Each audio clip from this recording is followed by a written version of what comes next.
গত 10 তারিখ পররাষ্ট্রনীতির সংস্কার নিয়ে আমার করা একটা এপিসোডের পর অনেকে অনুরোধ করেছেন যেন আমি ভারতের সাথে বাংলাদেশের কূটনৈতিক সম্পর্কের ভবিষ্যৎ এবং আমাদের করণীয় নিয়ে ভিডিও করি। আপনারা জানেন আমার গুরু খলিল ভাই, উনিও আমাকে ইমেলে তার যে মতামত জানাইছেন সেইখানেও তিনি বলছিলেন যে ভারতের সাথে কূটনৈতিক সম্পর্ক নিয়ে আমি সেইখানে কথা বলি নাই আগের এপিসোডে। ভারতের কূটনীতি বোঝা কোনো জটিল বিষয় না, কিন্তু আমার বুবু কাটাল রানী হাসিনা এই সহজ বিষয়টাকে আমাদের কাছে জটিল করে তোলার চেষ্টা করেছেন। অবশ্যই এটা ভারতেরই বুদ্ধি। তিনি নাকি ভারতকে যা দিচ্ছেন তা তারা সারা জীবন মনে রাখবে, তাই না? হ্যাঁ, দেখেছেন তো কি দিছে আর আমরা কি পাইছি তা আজকে দেখব। এই ভিডিওটা শুধু আমাদের সরকারের জন্য না, কূটনীতিকদের জন্য না, বরং কৃষক, ছাত্র, জনতা সহ বাংলাদেশের সকল নাগরিকের জন্য গুরুত্বপূর্ণ। কেন? কারণ আমাদের একমাত্র শত্রু হইল ভারত। জি না, আমরা একা তাকে শত্রু জ্ঞান করি না, তারাও আমাদের শত্রু বলেই মনে করে।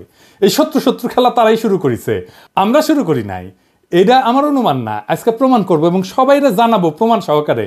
না হইলে বিপ্লবকে ব্যর্থ করার যেসব চেষ্টা ভারত করবে তা মোকাবেলা করা আমাদের দিয়ে সম্ভব হবে না।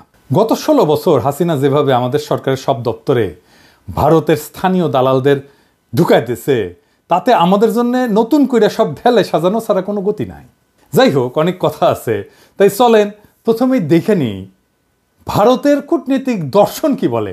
তারা কিভাবে আমাদের দেশটাকে দেখে, তারা কিভাবে কূটনীতিকে দেখে, কূটনীতি তাদের কাছে কি। ভারতের কূটনীতিতে চাণক্য, কৌটিল্যকে তাদের মন্ত্রগুরু বলে মনে করে।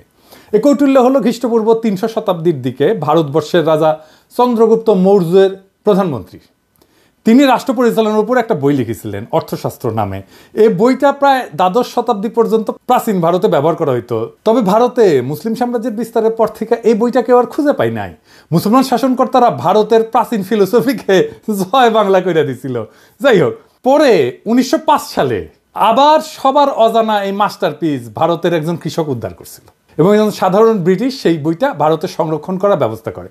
আর বর্তমানে এই অর্থশাস্ত্র, কৌটিল্যের অর্থশাস্ত্র ভারতের প্রধানমন্ত্রী মোদী, পররাষ্ট্রমন্ত্রী জয়শঙ্কর থেকে শুরু করে অনেক নতুন পুরানো নেতার রাজনৈতিক আদর্শে পরিণত হয়েছে।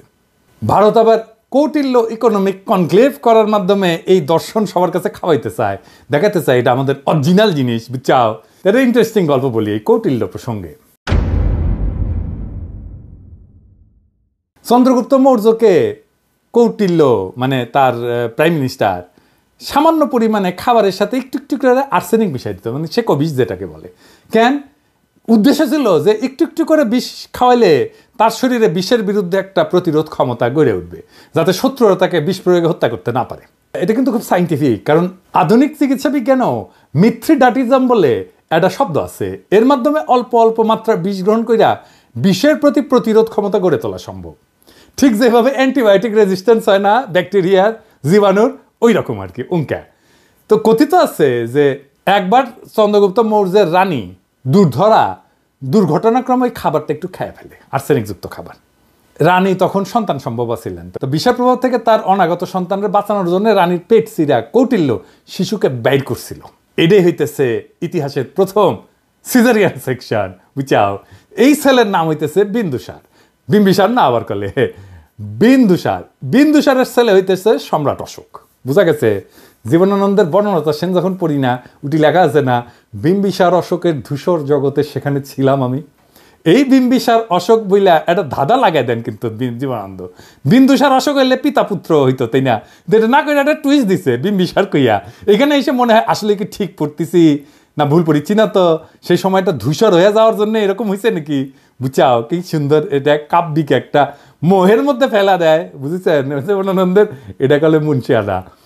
তো আমার কাছে ওই যে পাখির নীড়ের মতো চোখ তুলে নাটোরের বনলতা সেন এই লাইনের চাইতে ওই যে বিম্বিসার অশোকের ধূসর জগতে এই লাইনটা আরো বেশি কাব্যিক বলে মনে হয়। যাই হোক, কাব্যবাদ দিই, হ্যাঁ, আসল আলাপে আসি। কেন কৌটিল্যের অর্থশাস্ত্র সম্পর্কে আমাদের জানা এবং বোঝা জরুরি।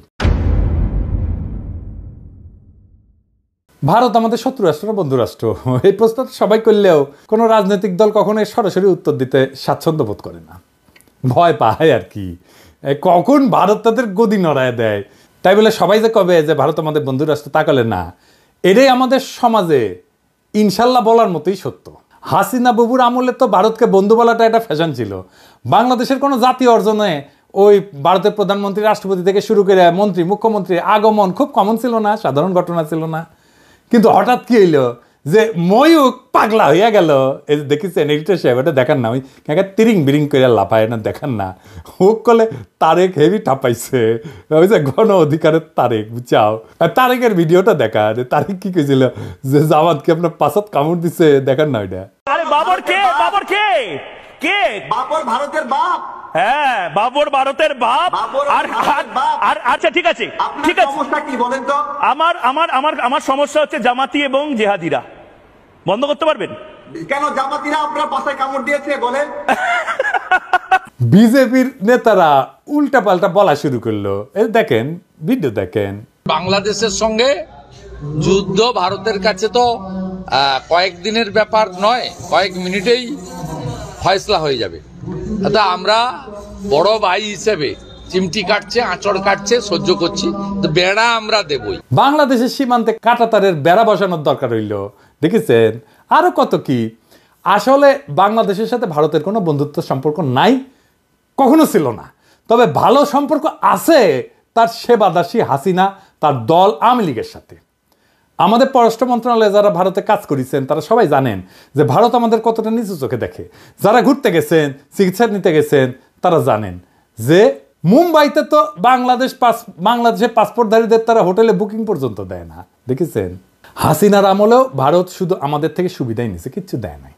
ট্রানজিট নিছে, চট্টগ্রাম পোর্ট দিয়ে মালামাল পরিবহনের অনুমতি নিছে, বাংলাদেশকে ভারতের মনোপলিতে পরিণত করেছে, আমাদের সরকারি প্রতিষ্ঠানগুলোকে শেষ করে দিছে।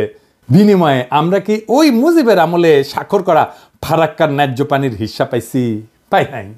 আমরা কি হাসিনার আমলে তিস্তা চুক্তি দিয়া পানির ন্যায্য হিস্সা পাইছি? পাই নাই। তার কারণ কি?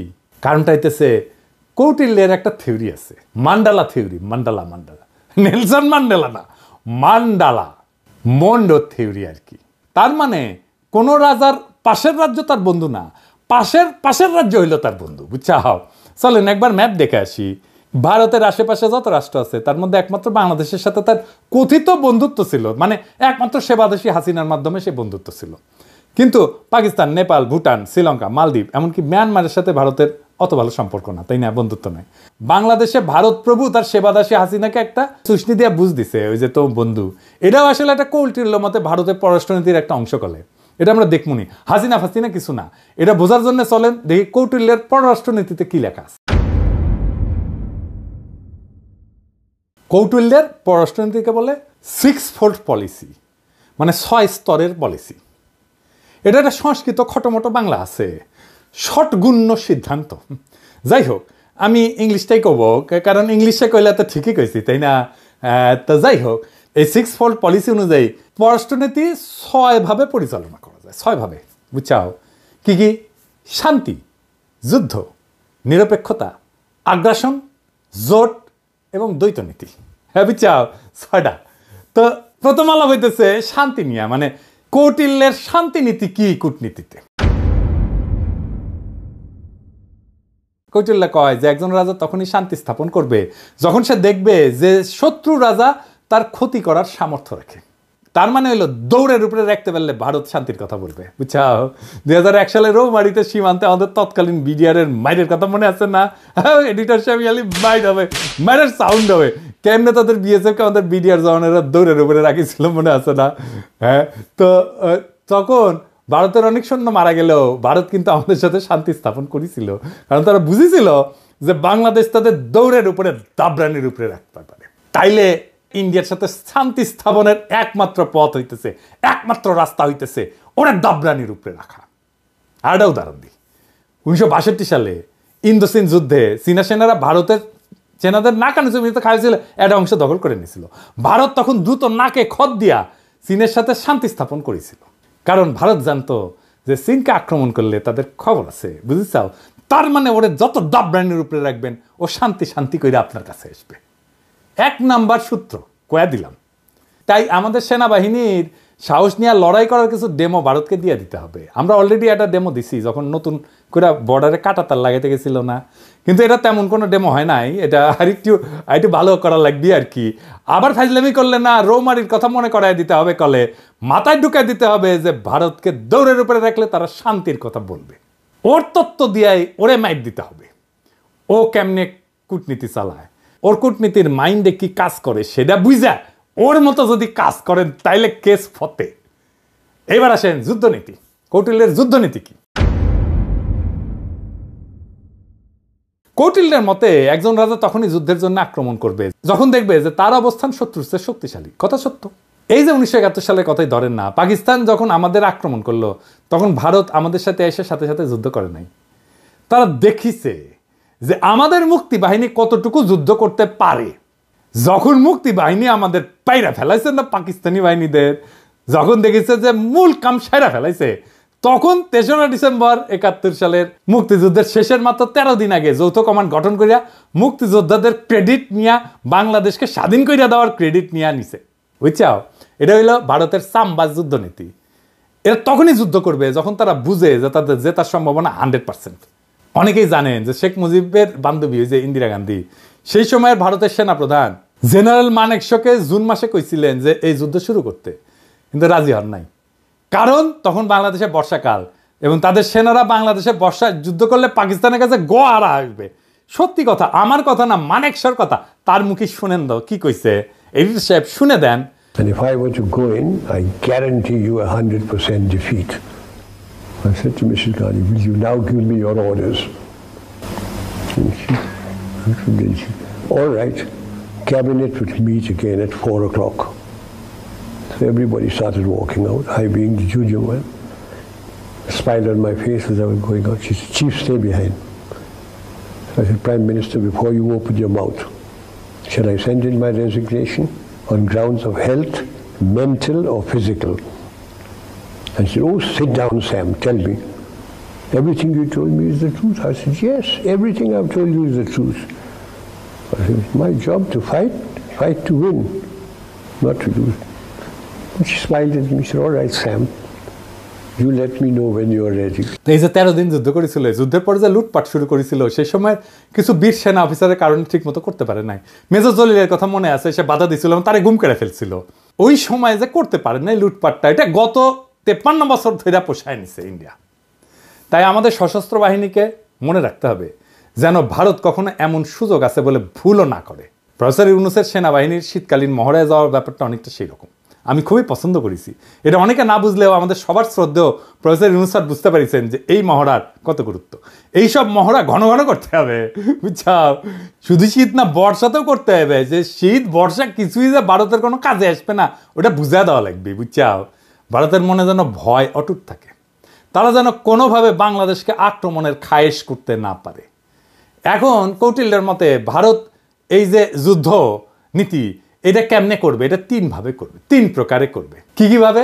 এটা হইতেছে সরাসরি যুদ্ধ, এটা হইতেছে গোপন যুদ্ধ, কিছু কথা থাক না গোপন, আর এটা হইতেছে অঘোষিত যুদ্ধ, মানে ঘোষণা না দিয়া যুদ্ধ, বুঝছাও। ভারত আমাদের সাথে সরাসরি যুদ্ধে যাবি না, ওই সাহসী নাই। ওই যে বুঝিছে না, এখানকার পোলা পাইন এবং বন্দুকের সামনে বুক পাইতা দেয়, তারপরে নড়ে না। তো এর সাথে যুদ্ধ করা যায়। তারা কি যুদ্ধ করবে? গোপন এবং অঘোষিত যুদ্ধ তারা সবসময় করে আসতেছে এবং এটা করে আসবে। চলেন দেখি সেটা কিভাবে করবে। গোপন যুদ্ধ হইলে সেটা সেই পন্থা যেটা দ্বারা ভারত আমাদের একদিকে আক্রমণের আশঙ্কা তৈরি করবে আর আমাদের সেনাদের সেই দিকে ব্যস্ত রাখবে, কিন্তু ভারত আমাদের আক্রমণ বা ক্ষতি করবে অন্য দিক থেকে, বুঝছাও। মাথায় ঢুকে নাই, তাই না? ধরেন আমাদের দক্ষিণে তো আরাকান রাজ্য, একটা নতুন রাখাইন দেশ হওয়ার সম্ভাবনা আছে, তাই না? ভারত রাখাইন দেশকে দিয়া বাংলাদেশের নাপ নদী সংলগ্ন বর্ডারে উত্তেজনা তৈরি করবে। আর আমরা যখন ওই দিকে সামলাইতে ব্যস্ত হয়ে যাব, তখন উত্তরবঙ্গ বা অন্য কোনো বর্ডার দিয়া সে আক্রমণ করার চেষ্টা করবে। এটা বুঝতে ভারতের ওই হকার সাংবাদিক ময়ূক রঞ্জনের একটা ভিডিও দেখি, চলেন। সে কইতেছে যে বাংলাদেশের চিকেন নেক নিয়ে নিলে ভারত ফেনী দখল করিয়া চট্টগ্রামকে আলাদা করে দিবে। শুনেন। এটিকে বলা হয় বাংলাদেশের চিকেন স্নেক। বাংলাদেশের এই চিকেন স্নেক অবরুদ্ধ করতে ভারতের সময় লাগবে 5 মিনিট। বাংলাদেশের চিকেন স্নেক এটা যদি কাট অফ করে দেওয়া হয় তাহলে গোটা বাংলাদেশের ভূখণ্ডের সাথে চট্টগ্রামের কোনো সম্পর্ক থাকবে না। এই ফেনীটা যদি কোনোভাবে কাট অফ হয়ে যায় বা দখল হয়ে যায় বা অবরুদ্ধ হয়ে যায়, গোটা বাংলাদেশের এত বড় এত জেলা সহ যে বাংলাদেশ, সেই বাংলাদেশ থেকে কাট অফ হয়ে যাবে চট্টগ্রাম। এবার এটা মৌলবাদীদের কি করে লোকে বোঝাবে? অর্থাৎ ভারত আমাদের চট্টগ্রামের ভয় দেখাতেছে যেন আমরা এদিক নিয়ে ব্যস্ত হয়ে যায় আর ভারত আমাদের অন্যদিকে দেয়, বুঝছাও? কিন্তু সেই প্ল্যান তো আজকে ফাঁস করে দিলাম, তাই না? এবার চলেন অঘোষিত যুদ্ধ কেমনে ভারত করবে। এটা আসলে ভারতের সবচেয়ে পছন্দের যুদ্ধ, বুঝছাও? এই যুদ্ধে তারা তাদের সরকারি এজেন্ট, ধর্মীয় এজেন্টদের ব্যবহার করবে। তারা এই কাজ শুরুই করে দিছে। সরকারি চাকরিতে ভারতের দালালদের দিয়া অস্থিরতা তৈরি করেছে, ক্যাডারে ক্যাডারে দ্বন্দ্ব করেছে। এইটা প্রফেসর ইউনূসের সরকারকে কাজ করতে না দেওয়ার একটা কুবুদ্ধি। তাই আমি আগেও বলছি, এখনো বলি, ক্যাডারে ক্যাডারে দ্বন্দ্বের সমাধান করা জরুরি। এই ক্ষেত্রে কোনো কথা শোনা যাবে না, কঠোর হইতে হবে। যারা এই দ্বন্দ্ব ধৈর্য রাখতে চায় ওরা ভারতের দালাল। সবার অধিকার এবং প্রাপ্যতায় সাম্য দরকার। তারপর যদি আমলারা যদি কাজ ঠিক মতো না করে তাহলে পাছায় লাথি দিয়া চাকরি থেকে বের করে দেন। আমি গত ভিডিওতে তো পররাষ্ট্র অফিসারদের সুযোগ সুবিধার কথা কইছিলাম, তাই না? প্রশাসন ক্যাডার মনে হয় আমার উপর মাইন্ড করেছে যে দাদা তো ওদের কথা কইলে আমাদের কথা কিছুই কয় নাই। হ্যাঁ, এবার বুঝেন কেন বলছি। যতদিন ক্যাডার ক্যাডার দ্বন্দ্ব থাকবে ততদিন আমাদের সার্বভৌমত্ব ভারতের আগ্রাসী নীতির হাতে পরাজিত হওয়ার সম্ভাবনা থাকবে। এটা তো আমরা হতে দেবো না, তাই না? তবে সুযোগ সুবিধা পাওয়ার পর আমার কূটনীতিক সহ 25 ক্যাডারের ভাই বোনেরা যদি কাজ না করেন আর ভারতের চামচামি না ছাড়েন তাইলে আপনাদের কলে খবর আছে, কইয়া দিলাম, বুঝছেন? আমি যখন ধরি না তখন কিন্তু কচ্ছপের কামড় দিয়া ধরি। আর একটা উদাহরণ দিই, ওই যে চিন্ময় প্রভুপাদের কথা মনে আছে না? ওরে দিয়া ভারত সুন্দর একটা গেম সাজাইছিল কলে, যেন হিন্দুরা এই সরকারের বিপক্ষে কাজ করে।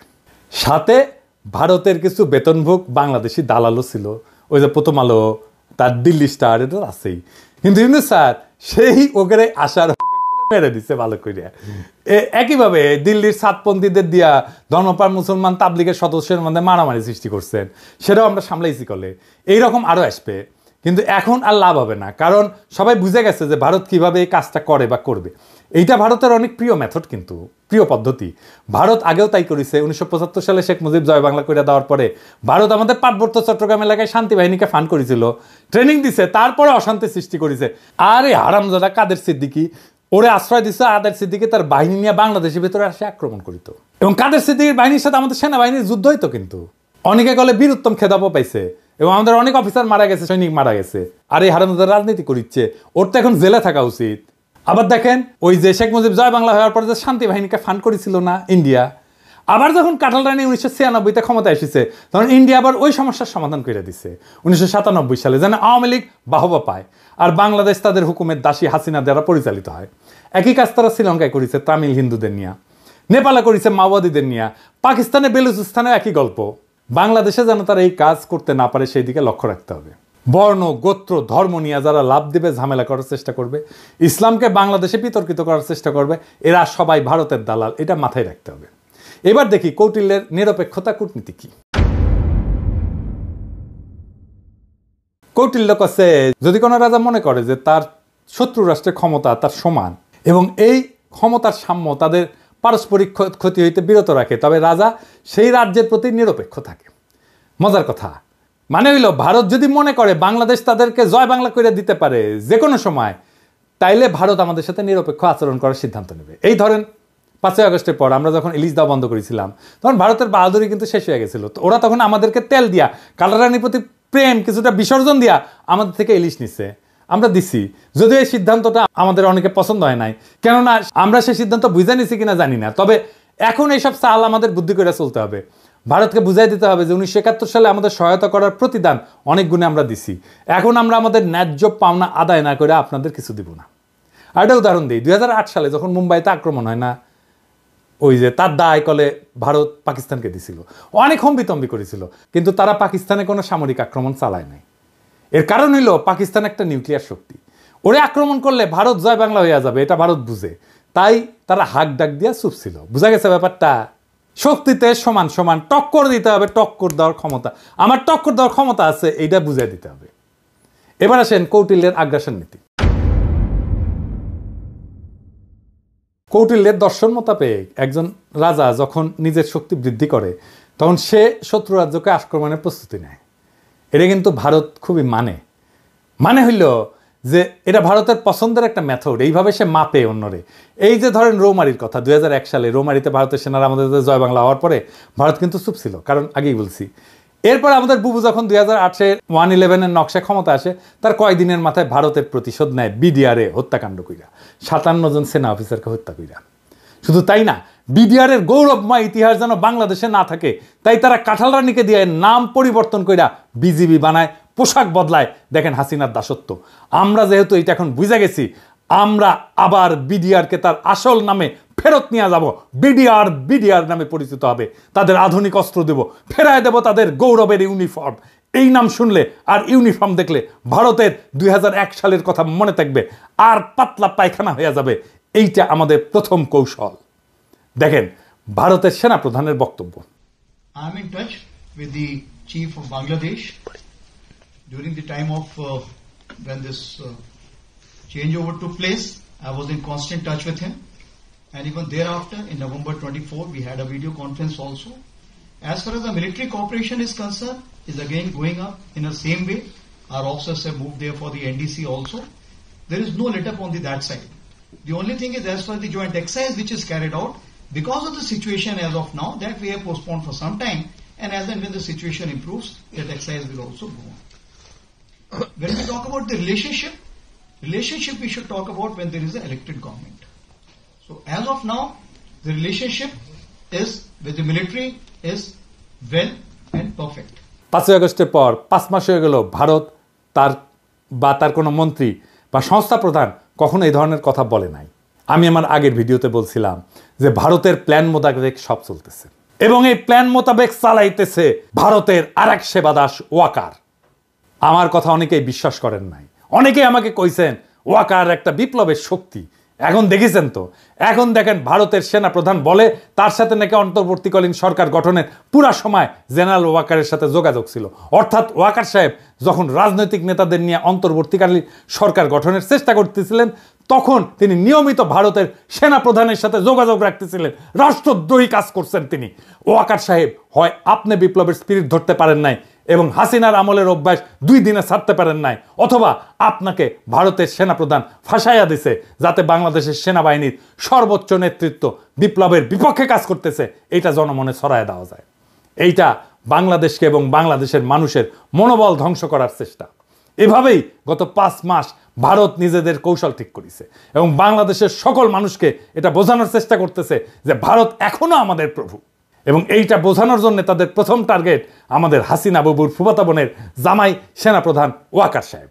আমি অবাক হই যে সমস্ত সেনা সদর বা আন্তঃবাহিনী জনসংযোগ পরিদপ্তর এই নিয়ে কোনো কথা বলেন নাই, আর ভারতের দালাল বাঙ্গুয়েলিটারা বৈশাখী নিজেদের দেখতেছে আর নিজেদের হারানো প্রভাব পুনরুদ্ধারের স্বপ্ন দেখতেছে। প্রথম আলো গং এখন এইগুলা নিয়ে পুরা গল্প বানাবে ফায়াজ করিমের মতো। এইসব বাংলাদেশ বিরোধী ভারতীয় এজেন্টদের যেখানে দেখবেন সেখানেই এদেরকে জয় বাংলা কইরা দিতে হবে। এখন দেখেছেন তো জেনারেলদের বাসায় হাসিনার লোক, আওয়ামী লীগের লোকেরা লুকে আছে, দেখেছেন? ফ্ল্যাট মালিক কে? ফ্ল্যাট মালিক হচ্ছে মাহবুব সামদ চৌধুরী, মেজর জেনারেল। জি। উনি এখন বর্তমানে কোথায় আছে? উনি এসএসএফ আছে। এসএসএফ আছে, ডিজি। জি।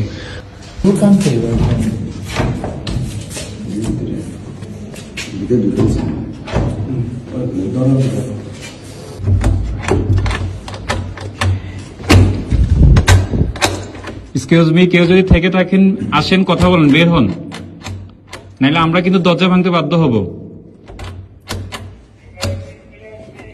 আপনারা যদি ভিতরে কেউ থেকে থাকেন একটু কাইন্ডলি একটু কোঅপারেট করে বের হন, নাইলে আমরা কিন্তু দরজা ভাঙতে ইয়া করব।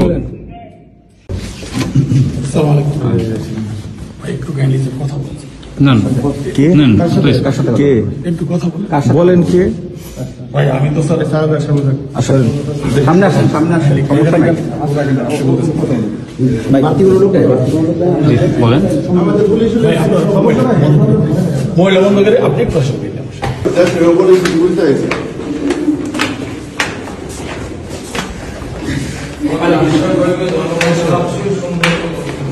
তো এখন কি করা লাগবে? আমাদের এই সেনাবাহিনী নিয়ে। এর মধ্যে আমাদের সামরিক সক্ষমতা এমনভাবে উন্নীত করতে হবে যেন ভারত আমাদের ভয় পায়। ভারতের সামরিক শক্তি আমরা জানি, সেটা ওয়াকার সাহেবও জানেন। সামরিক বিষয়ে তাই এখানে বলতে চাই না, আমার সাথে যোগাযোগ করলে পরামর্শ দিয়ে দিব। তবে এটা বলতে পারি, আমাদের সশস্ত্র বাহিনীকে নতুন নতুন আধুনিক যুদ্ধ বিমান, ট্যাঙ্ক, যুদ্ধ সরঞ্জাম কিনতে হবে। মাঝে মাঝে সে সমস্ত মাল দিয়ে একটু প্রশিক্ষণ করে তো ফুটাতে টুটাতে হবে আর কি, বুঝছাও। আর বলিছি, এটা সাইবার ব্রিগেড করতে হবে আমাদের শক্তিশালী, তাইলে আমাদের পাতলা পায়খানা চলতে থাকবে। ভারত কিন্তু ফ্রান্স থেকে রাফেল কিনেছে, রাশিয়া থেকে কিনেছে সুখোই যুদ্ধ বিমান। আমাদের তো রাশিয়া ফ্রান্সের সাথে সম্পর্ক ভালো, যুক্তরাষ্ট্রের সাথেও ভালো, তুরস্কও আছে। ভারত এতদিন আমাদের আধুনিক যুদ্ধ সরঞ্জাম কেনার ব্যাপারে ভেটো দিয়ে আসছে করলে, এখন বুঝতে পারছেন তো কেন তারা ভেটো দেয়? এই কূটনীতির কারণে। কারণ ওরা চায় আমরা যেন সমরে শক্তিশালী হইতে না পারি এবং তাদের সেবা দাসী হিসাবে থেকে যায়। এরপরে আসেন কৌটিল্যের কূটনীতিতে জোট নীতি কি। কৌটিল্য বলে দিছে যে যখন রাজায় যুদ্ধ করবে না, তখন সে অন্য শক্তিশালী রাজ্যের সাথে জোট গঠন করবে এবং নিজেকে সেই শক্তিশালী রাজার হাত থেকে নিরাপদ রাখবে। ভারত কিন্তু এই কামটাও ঠিক মতো করে, মানে কৌটিল্যকে মাইনে চলে আর কি। এই যেমন ধরেন ভারতের সামরিক সহযোগিতার সম্পর্ক আছে রাশিয়া, ইসরায়েল আর যুক্তরাষ্ট্রের সাথে। এই তিন দেশ চাইলে যে কোনো সময় ভারতকে জয় বাংলা করে দিতে পারে। আবার লক্ষ্য করলে দেখবেন যে এই তিন দেশের সাথে যাদের শত্রুতা, ভারত কিন্তু তাদেরকে শত্রু মনে করে। এই তিন দেশের কমন শত্রু হইল মুসলিম দেশগুলা। ভারত এদের সাথে সন্ধি করার মানে হইল ভারত এদের সাথে মিলা মুসলিম বিরোধী শক্তি গঠন করতে চায়। ভারত এইসব দেশ থেকে সমরাস্ত্র কেনে, এদের সাথে মিলিটারি তথ্য আদান প্রদান করে। আমরা হয়তো ইসরায়েলের সাথে সম্পর্ক করতে না পারলেও বাকি দুই দেশের সাথে পারবো, সেই অবস্থা আমাদের আছে। আবার কাঁঠাল রানী যেইভাবে আমেরিকার সাথে সম্পর্ক খারাপ করেছিল, তাতে এটা পরিষ্কার যে হাসিনা ভারতের নীল নকশা বাস্তবায়ন করেছে যেন বাংলাদেশের সাথে আমেরিকার সম্পর্ক ভালো না থাকে। আমরা এদের সাথে সম্পর্কের পাশাপাশি চীন, পাকিস্তান, সৌদি আরব, ইরান, তুরস্কের সাথে সামরিক সম্পর্ক তৈরি করব। এরা কেউ ভারতের সাথে সন্ধি করবে না, কিন্তু আমাদেরকে এরা ভালোবাসে, ঠিক কিনা বলেন? আমাদের সাথে সন্ধি করবে। এই সন্ধিগুলা হইলে তখন দেখবেন যে জয়শঙ্কর বাবাজি আর অজিত দোভাল কিভাবে দৌড়ের উপরে থাকে। আমাদের সামরিক কেনাকাটাগুলা আমরা এইসব দেশ থেকে করব। আর আমেরিকা, রাশিয়াকে সাথে নিতে হবে। এরা কিন্তু হিসাবি দেশ, এদের থেকে সমরাস্ত্র না কিনলে এরা আপনাকে কোনো সাপোর্ট দিবে না। ভারতে রাফায়েল আছে, আমরা F-16 কিনতে পারি। আবার ফ্রান্সের রাফায়েল অথবা রাশিয়ার সুখোই কিংবা চীনের চেংদু J-10 চার্লি কিনতে পারি, তাই না? তবে ফ্রান্সের রাফায়েল কিনলে আমি এনা খুশি হমনি, তাই না? আমাকে এত আশ্রয় দিছে না ফ্রান্সের সরকার, ওদের কিছু করা লাগে না, আমাদের তো একটা দায়িত্ব আছে, কি বলেন? তো রাফায়েল কিনলে পিনাকি দাদা খুশি হয়ে যাবে নি, বুঝছাও? তো শুনেন, কেনা লাগবি না এখনই, খালি কেনার আলাপ শুরু করে দেন, দেখবেন ভারতের সীমান্তে কাঁটাতার বসানো থেমে যাবে। আমি গ্যারান্টি দিচ্ছি, লিখে দিচ্ছি, না হইলে আমার এসে কইেন। আলাপ শুরু করেন, খালি দেখেন তাদের রাষ্ট্রদূতের দৌড়াদৌড়ি শুরু করে দেবে ওই দেশে। তখন ওরাও ভারতকে তাদের ব্যবসার মধ্যে না আসার পরামর্শ দিয়ে বসায় দিবে। পাকিস্তানে আমাদের সামরিক কর্মকর্তাদের সফর একটা ভালো সংবাদ শুনলাম, তাদের থেকে J-71 যুদ্ধ বিমান কেনার আলাপ চলতেছে। বাংলাদেশ কিনলে তারা খুশি হবে। দক্ষিণ এশিয়াতে ভারত একটা সিপাই থাকবে। এইবার আসেন কৌটিল্যের দ্বৈত নীতি, এই জিনিসটা আবার কি? এটা সবচেয়ে মজার থিওরি। এইটার মধ্যে একজন রাজা একই সময় একজনের সাথে যুদ্ধ আর একজনের সাথে সন্ধি, বুঝছাও? মানে হইলো ভারত একসাথে দুইটা যুদ্ধ করতে পারবে না, করবেও না, কখনোই না।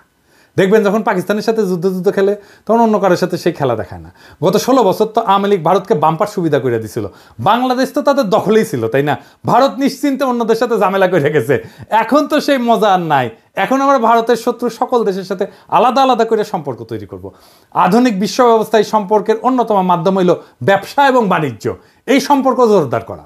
এবার আসেন আমাদের ভারত নীতি কেমন হবে, কি দিয়ে আমরা ভারতকে সাইজ করতে পারবো, ওরা দৌড়ের উপরে রাখতে পারবো, প্রত্যেক দিন দাবরানির উপরে রাখতে পারবো। এটা আমাদের জানা দরকার না? আসেন দেখি। অনেকে মনে করে আমরা ছোট দেশ, ভারত ছাড়া আমরা চলতে পারবো না। আরামজাদা, চলতে পারি কিনা তুই দেখ আমাদের দায়িত্ব দিয়ে দেখ পারি কিনা। আমি প্রফেসর ইউনূসকে কইব যে আপনি অনতিবিলম্বে সার্কের কার্যক্রম চালু করেন। দরকার হলে বাংলাদেশ সম্মেলনের ডাক দিবে, আয়োজন করবে, এতে সকল দেশের সাথে বাংলাদেশের সম্পর্ক উন্নত হবে। ভারত আসতে যাবে না জানি, কারণ তারা পাকিস্তানের সাথে এক টেবিলে আলোচনায় বসবে না। আমাদেরকেই সুযোগটা নিতে হবে। এই জন্যেই আমরা ভারতকে ছাড়াই সার্কের কাজ শুরু করব। দক্ষিণ এশিয়াতে ভারতের মহাজনগিরি ছুটাই দিতে হবে। দক্ষিণ এশিয়াতে পাত্তা না পেলে ভারতকে আর কোনো দেশই পাত্তা দিবে না। ভারত নিজেদের অনেক বড় হ্যাডম ভাবে। দেখেন তাদের পররাষ্ট্রমন্ত্রী কি বলে। I mean, I think I am I'm 1/5 of the world's population. I am what today the 5th or 6th largest economy in the world.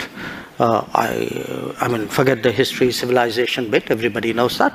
But I think I'm entitled to have my own side, I'm entitled to weigh my own interests, make my own choices, and my choices will not be cynical and transactional, but they will be a balance of my values and my interests.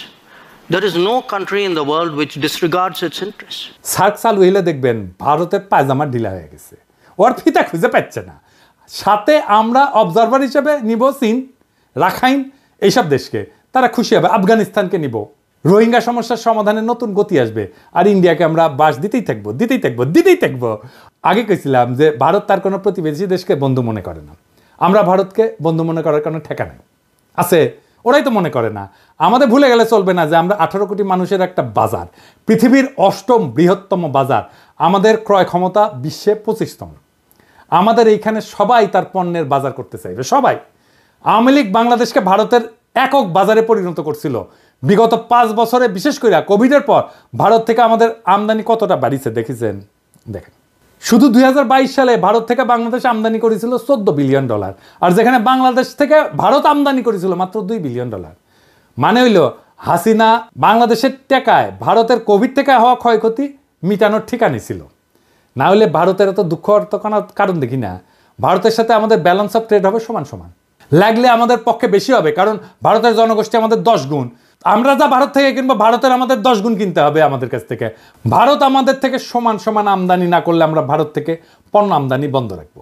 Bharat থেকে আমরা সবচেয়ে বেশি আমদানি করি তেল, তুলা, পশুখাদ্য, মোটরযান ইত্যাদি। এইগুলো আমাদের নিকটবর্তী দেশগুলো থেকে সহজে আমদানি করা সম্ভব। আমরা এই সেক্টরগুলোতে চোখ রাখবো, আর এই সেক্টরগুলোতে ভারত থেকে আমদানি বন্ধ না করা হইলে আমরা দরকার হলে রাস্তায় নামবো, আবার সংগ্রাম করব। মেসেজ ক্লিয়ার, ভারতের একচেটিয়া আমদানি বাদ, লাগলে চীন থেকে আমদানি হবে, লাগলে রাশিয়া থেকে আমদানি হবে। ওদের সাথেও ব্যালেন্স অফ ট্রেডের অবস্থা ভালো না।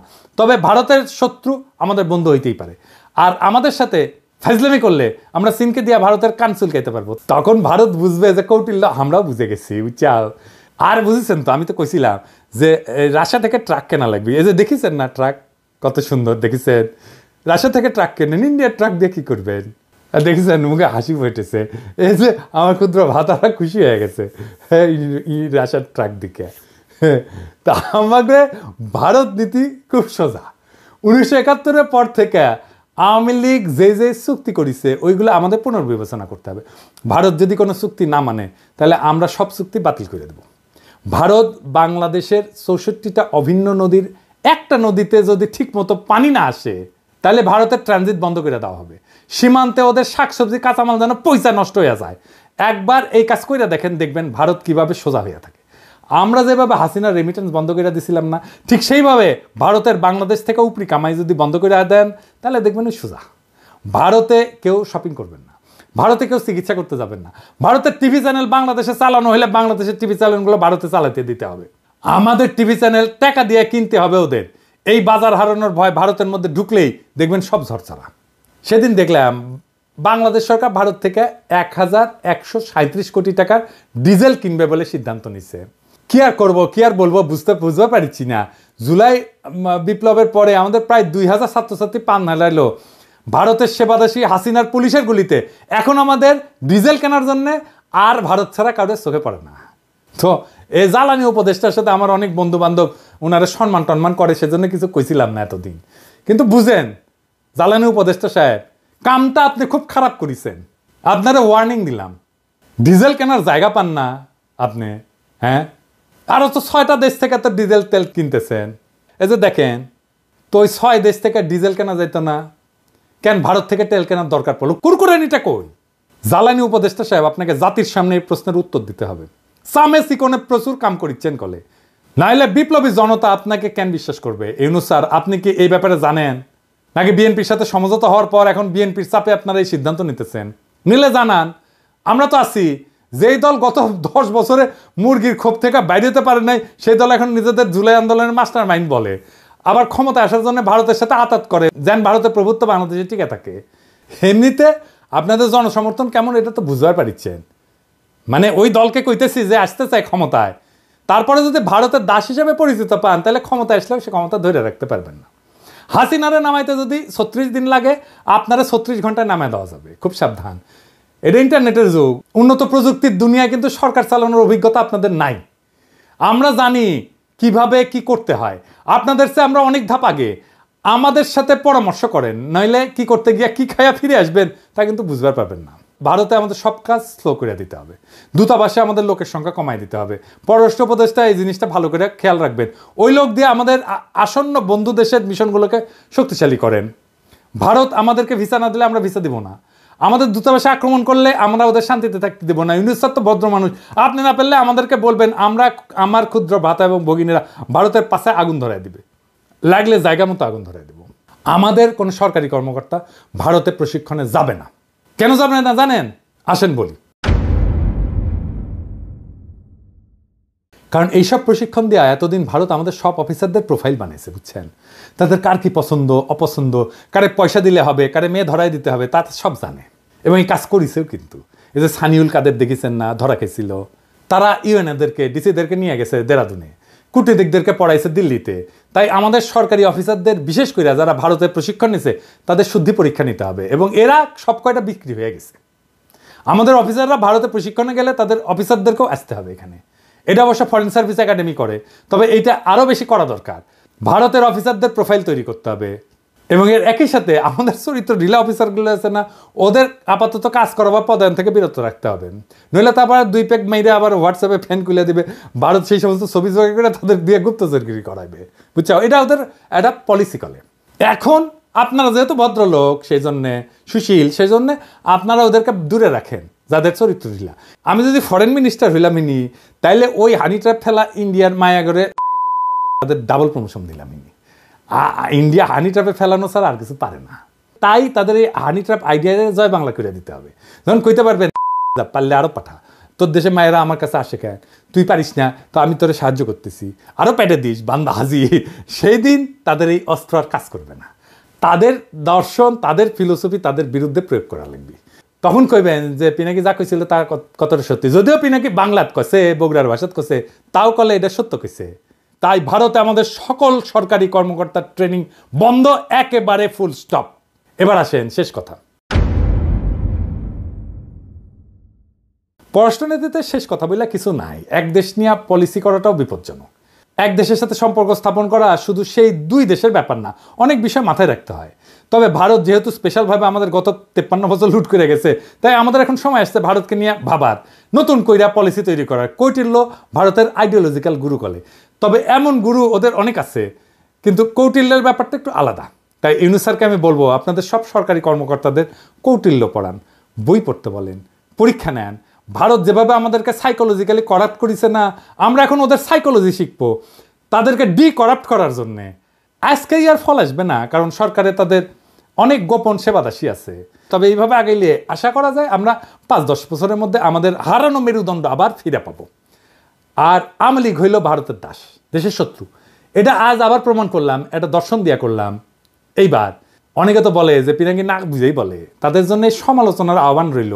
ভারতের পররাষ্ট্রনীতি আমি যেভাবে খুলে দেখাই দিলাম, এটার বাইরে কোনো কথা আছে কিনা। ভারত নিয়ে যে দালালি করবে তাদের কলে খবর আছে। আপনারা সরকারি পদ্ধতি সামলান, আর আমি তাদের স্থায়ী সেবাদাসী প্রথম আলো আর ডেইলি স্টার দেখতেছি। এরাই মিডিয়াতে উল্টাপাল্টা লিখবে, মানুষকে ভারতের মুখাপেক্ষী করতে সব চেষ্টা করবে।